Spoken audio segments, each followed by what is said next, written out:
سعيدة ليلتنا سعيدة. مين؟ أنا ياسين افتحي لي. الله ما كان جاب الغلا. وين كنتوا لا مقصوف الرقبة؟ شوفي فطوم، هالمعاملة اللي عم تعامليني إياها لازم تتغير، فهمتي؟ وإذا ما غيرتها شو بتساوي؟ هلا بتشوفي شو رح أساوي. شو رح تساوي يا مو؟ قصعي هيك. يخرب بيتك، ليش جايب القط لهون؟ ما ناقصني غير وسخ وزباين بالبيت كمان؟ أنا ماني جايب العط مشان ربيه، جايبه مشان ربيكي فيه. نعم، وكيف بقى تقدر ستات؟ هلا بتشوفي شلون رح احط على راسه وامسح رقبته قدام منه. على قامتك، لك العين تصيبك شوف الهوي. لك هالشي هذا كان لازم تساويه من 3 سنين ليلة العرس. يعني ما رح تخافي مني؟ لك روح من خلقتي، روح كمل شغلك احسن ما افتح لك طاقة تانية براسك هلا. لا لا ليه من خلقتي اوام؟ مريضة.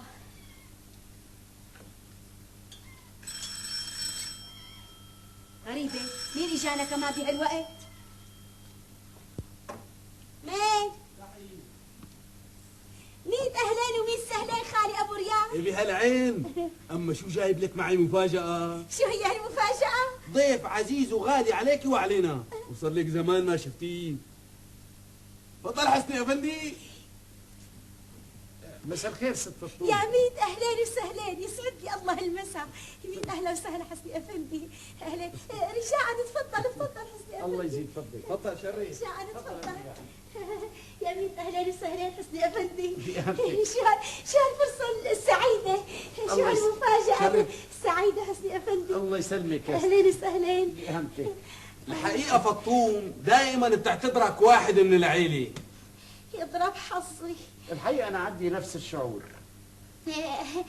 رجاء حسني افندي، طالما عندك نفس الشعور ليش كنت مقاطعنا كل هالسنين وما عم تجي تزورنا؟ بالواقع أنا مقصر، لكن يا ست فطوم تعرفي الظروف اللي صارت، يعني ما عاد لي عين إني إجي زوركم. لا يا حسني افندي لا، البيت بيتك وياسين اخوك. بالمناسبة وينه ياسين؟ جوا مضروب على قلبه.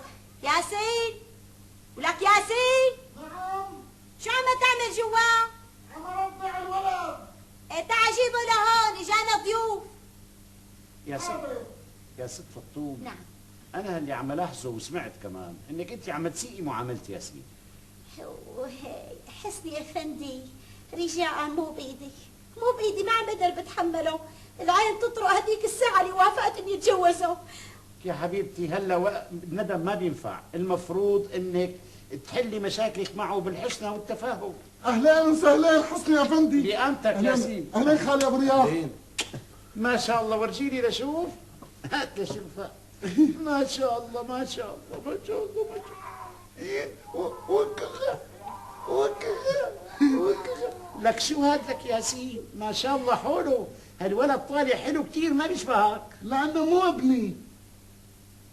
نعم. ابن مين لك؟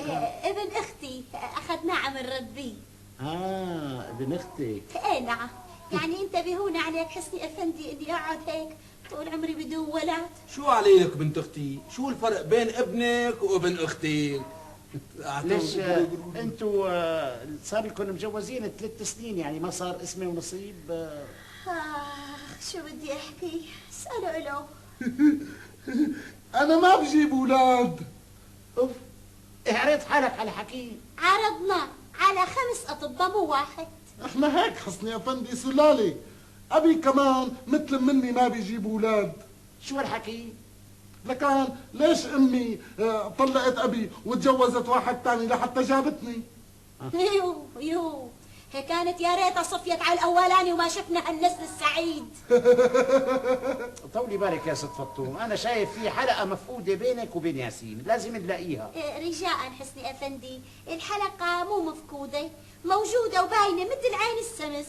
بس انا بحب الرجال يكون رجال، يعني بحبه يكون يفرض شخصيته. المرأة بتحب زوجها يكون ابضاي دائما. الحق معك. شوف يا ياسين، انا عم بحكي معك قدام الست فطوم. نعم. المفروض انت بالبيت لازم تكون رجال. لك عم مين الرجال غيري؟ يو الحفيظ ينطرق. لك يا حبيبي انا بقصد انه تفرض شخصيتك، يعني انت تكون الامر الناهي. ما بترضى. مو على كيفها. لك انا ما برضى، لك انا مشتهيتك مرة واحدة شوفك عم تعيط بوشي، مشتهية مرة واحدة بس تنفض شي كف بس. اذا كان هيك بسيطة يخرب بيتك عم خلصي احسن ما كمل عليكي. ولك انا بدي اكمل عليك طولوا بالكم يا جماعة، يا جماعة طولوا بالكم. دخيلك يا حسني افندي. طول بالك يا أخي، لا حول ولا قوة إلا بالله. دخل بالموضوع يا حسني افندي، الله يخليك، انا خايف على بنت اختي. خايف على بنت أختك؟ لا تخاف، ما شاء الله حولها قد 10 رجال. اطلع عم حكيك، اطلع احسن لك. ها ما بطلع، اطلعي انت بالاول لبرا. وينه ياسين؟ مستعصي بالملجأ تحت التخت. اطلع لك ياسين. ما بطلع، لك اطلع لا تخاف. ما بطلع لا اعرف كلمة مين بدها تمشي بهالبيت.